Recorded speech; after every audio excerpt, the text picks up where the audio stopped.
ఈ నెలలో ఎందుకు ఇంత భయంకరమైన వేడి? ఇది కేవలం వేసవి కాదు. ప్రకృతిలో జరుగుతున్న పెద్ద గేమ్. El Nino and La Niña.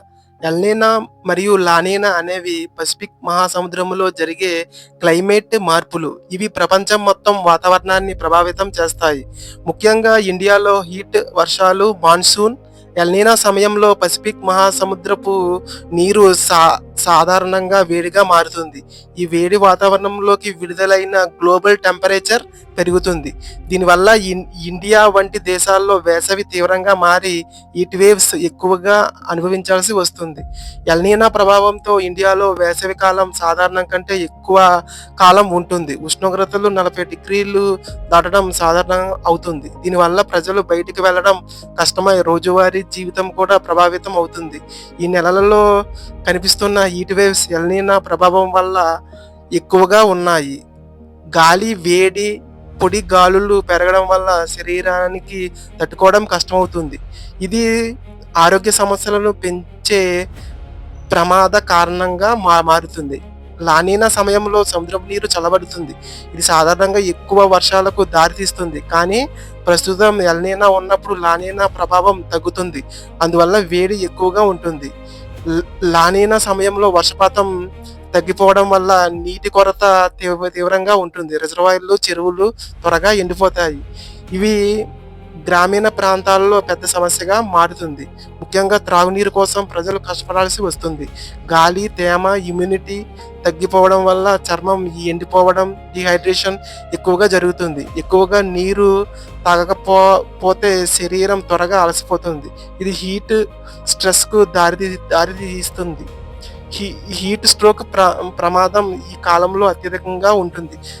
శరీరం ఉష్ణోగ్రతను నియంత్రించలేకపోవడం వల్ల తీవ్రమైన ఆరోగ్య సమస్యలు వస్తాయి. ఇవి చిన్నపిల్లలు మరియు వృద్ధులకు చాలా ప్రమాదకంగా మారుతుంది. నగరాల్లో అర్బన్ హీట్ ఐస్లాండ్ ఎఫెక్ట్ కారణంగా ఉష్ణోగ్రతలు ఇంకా ఎక్కువగా ఉంటాయి.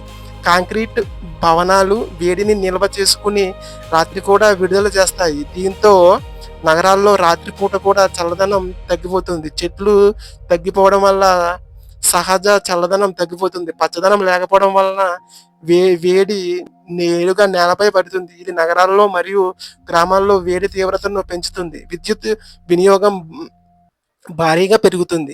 ఏసీలు, ఫ్యాన్లు ఎక్కువగా వాడడం వల్ల పవర్ డిమాండ్ పెరుగుతుంది. ఇది కొన్నిసార్లు పవర్ కట్స్ కూడా కారణమవుతుంది. నీటి వినియోగం పెరగడం వల్ల నీటి కొరత మరింత పెరుగుతుంది. ఎక్కువగా స్నానం చేయడం, త్రాగునీరు అవసరం పెరగడం వల్ల నీటి నిల్వలు త్వరగా తగ్గిపోతాయి. వ్యవసాయం తీవ్రంగా ప్రభావితం అవుతుంది. పంటలు పెరగడానికి అవసరమైన నీరు అందకపోవడంతో దిగుబడులు తగ్గుతాయి. ఇది రైతులకు ఆర్థిక నష్టాన్ని కలిగిస్తుంది. పంటలు ఎండిపోవడం వల్ల ఆహార ఉత్పత్తి తగ్గుతుంది.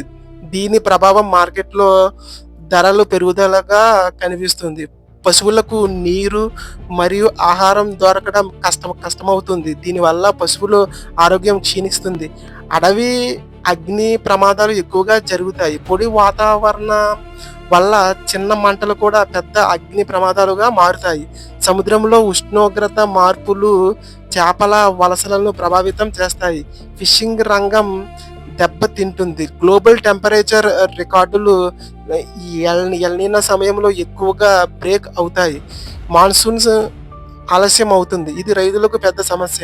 వర్షపాతం తగ్గిపోవడం వల్ల నీటి నిల్వలు తగ్గిపోతాయి. రాత్రిపూట కూడా వేడి తగ్గకపోవడం వల్ల నిద్ర సమస్యలు వస్తాయి. పిల్లలు, వృద్ధులు ఎక్కువగా హీట్ ప్రభావానికి గురవుతారు. స్కూల్ టైమింగ్స్ మార్చాల్సి ఉంటుంది. బయటకు పనిచేసే వాళ్లకు ఇబ్బందులు పెరుగుతాయి. పర్యాటక రంగం తగ్గుతుంది. ఆహార ధరలు పెరుగుతాయి. శరీరంలో నీటి లోపం పెరుగుతుంది. అలసట, తలనొప్పి ఎక్కువగా ఉంటుంది. హీట్ వేవ్, అల్సర్ తరచుగా వస్తాయి. క్లైమేట్ చేంజ్ వల్ల ఈ ప్రభావాలు మరింత పెరుగుతాయి.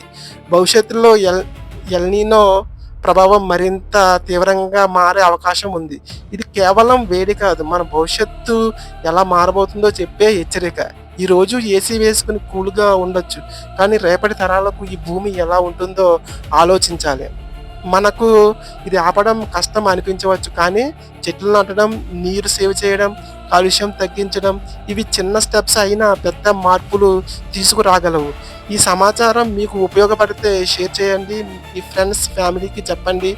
మీరు హీట్‌ని ఎలా హ్యాండిల్ చేస్తున్నారో కామెంట్‌లో చెప్పండి.